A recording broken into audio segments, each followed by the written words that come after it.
warahmatullahi wabarakatuh. Perkenalkan, nama saya Rika. Saya mahasiswi profesi nurs Universitas Jenderal Ahmad Yani, Yogyakarta. Nah, hari ini saya akan berbagi sedikit informasi mengenai penyakit leptospirosis. Tujuannya untuk apa? Agar kita sama-sama mengetahui apa sih yang dimaksud dengan leptospirosis itu. Kemudian penyebabnya apa, tanda dan gejalanya apa, bagaimana cara penyakit tersebut bisa masuk ke dalam tubuh kita, kemudian apa-apa saja yang harus kita lakukan agar terhindar dari penyakit itu. Nah, baiklah, untuk mengefisienkan waktu, langsung saja. Apa sih leptospirosis itu? Leptospirosis merupakan penyakit zoonosis. Yang dimaksud dengan zoonosis adalah penyakit atau infeksi yang ditularkan dari hewan ke manusia yang terdapat di seluruh dunia. Kemudian penyakit ini disebabkan karena kelompok penyakit bakteri, di mana bakteri tersebut dapat memberikan penyakit kepada inangnya. Untuk penyebabnya apa sih? Jadi penyebab dari penyakit leptospora ini adalah bakteri, di mana bakteri ini terdapat di jenis binatang pengerat, terutama pada tikus. Nah, kemudian kalau ada yang bertanya gimana nih dengan jenis binatang pengerat lainnya seperti kucing, anjing, sapi, kelinci, kambing. Nah, mereka semua ini bisa menjadi perantara penyebaran leptospirosis ini sendiri. Kemudian penyebaran lainnya itu bisa diakibatkan karena kontak langsung dengan air ataupun tanah yang sudah tercemar oleh urin hewan yang sudah terinfeksi atau terkena leptospora ini sendiri. Nah, apabila bakteri tersebut telah masuk ke tubuh kita, apa sih tanda dan gejalanya agar kita bisa mengetahui, ini tanda dan gejala dari penyakit ini nih. Nah, jadi untuk tanda dan gejalanya sendiri itu, jadi pada saat bakteri itu masuk ke dalam tubuh kita, ada yang namanya masa inkubasi. Jadi pada saat dia masuk itu, kita belum langsung mendapatkan tanda dan gejala terlebih dahulu. Jadi ada masa inkubasinya sekitar 7-12 hari. Tapi rata-rata itu di hari ke-10 kita sudah mendapatkan tanda dan gejala seperti apa? Kita demam, menggigil, pegal-pegal, kemudian kadang mual sampai muntah, kemudian badannya kita terasa lemas. Tapi 90%-nya tanda dan gejala dari leptospirosis ini adalah demam. Nah, jadi kalau ada yang bertanya nih, bagaimana sih bisa sampai bakteri itu masuk ke dalam tubuh kita? Nah, jadi bakteri tersebut bisa masuk ke dalam tubuh manusia karena pertama, di kulit manusia terdapat luka lecet. Nah, jadi bayangkan saja nih, hanya luka lecet, tapi bakteri tersebut bisa masuk. Bagaimana dengan luka lebar? Berarti dia bisa masuk melalui luka lecet ataupun luka yang lebar yang terdapat di kulit tubuh manusia.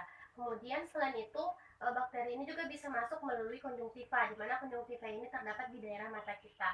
Kemudian selain ini juga infeksi bakteri ini bisa menginfeksi manusia apabila manusia tersebut sudah kontak dengan air ataupun tanah, di mana air dan tanah ini telah tercemar oleh urin hewan yang sudah terkena leptospira ini. Nah, jadi dari semua penjelasan tadi ternyata lumayan ngeri ya teman-teman, bahwa penyakit ini berada di lingkungannya kita, bukan hanya di luar rumah, tapi ternyata juga bisa berada di dalam rumahnya kita sendiri. Nah ya, walaupun tidak semua, tapi sebagian besar, apalagi kita penduduk yang tinggal di pedesaan, pasti ada dihuni oleh tikus itu sendiri. Nah, tapi tenang saja nih teman-teman. Kenapa? Karena penyakit leptospirosis ini adalah salah satu penyakit yang dapat dicegah. Dengan cara apa? Pertama itu harus menjaga kebersihan diri maupun lingkungan. Pertama, kita harus rajin-rajin mencuci tangan setelah melakukan aktivitas, entah itu aktivitas di dalam rumah ataupun aktivitas di luar rumah.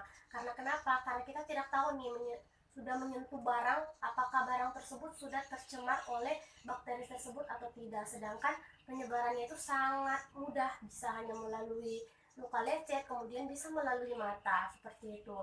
Nah, kemudian kedua, sebelum memakai alat makan ataupun memakai alat masak, terlebih dulu sebaiknya kita mencuci. Kenapa? Nah, seperti saya jelaskan sebelumnya bahwa bakteri ini paling banyak terdapat pada tikus. Nah, kita ketahui bersama nih teman-teman, kalau tikus ini biasanya itu berkeliaran atau mencari makan itu pada tengah malam, di mana pada tengah malam itu tuan rumahnya sudah pada tidur. Nah, jadi tikus-tikus ini berkeliaran pada tengah malam. Nah, kita tidak tahu apakah urinnya sudah melengket di tempat masaknya kita. Biasa nih kan ya, ibu-ibu itu kalau menyimpan alat masaknya itu hanya digantung. Kemudian ada juga tempat makan yang belum ada penutupnya. Nah, jadi alangkah baiknya untuk mencegah sebelum kita memakai alat masak ataupun alat makan terlebih dahulu baiknya dicuci. Kemudian yang ketiga, karena bakteri ini dapat mencemari air, jadi kalau bisa nih sebisa mungkin airnya itu lebih baik ditutup biar menghindari pencemaran bakteri tersebut. Kalau teman-teman sudah merasakan tanda dan gejala yang seperti saya sebutkan di awal, jangan panik dulu. Alangkah baiknya diperiksakan terlebih dahulu ke pelayanan kesehatan terdekat yang ada di daerah Anda. Kenapa? Karena kalau hanya dibiarkan juga tidak diperiksakan dan kemungkinan besar kita mendapatkan penyakit tersebut kemudian dibiarkan, bisa saja itu mengakibatkan gangguan pada ginjal kita, bisa mengakibatkan gangguan pada hati kita, kemudian bisa lama-kelamaan membuat imun kita menurun sehingga penyakit lain lebih mudah lagi masuk ke dalam tubuh kita, seperti itu. Dan apabila kita pergi memeriksakan diri, kemudian kita terkena oleh bakteri tersebut, terkena oleh penyakit tersebut, teman-teman juga nggak perlu khawatir. Kenapa? Karena penyakit ini dapat diobati. Nanti kita akan diberikan antibiotik untuk membunuh bakteri tersebut.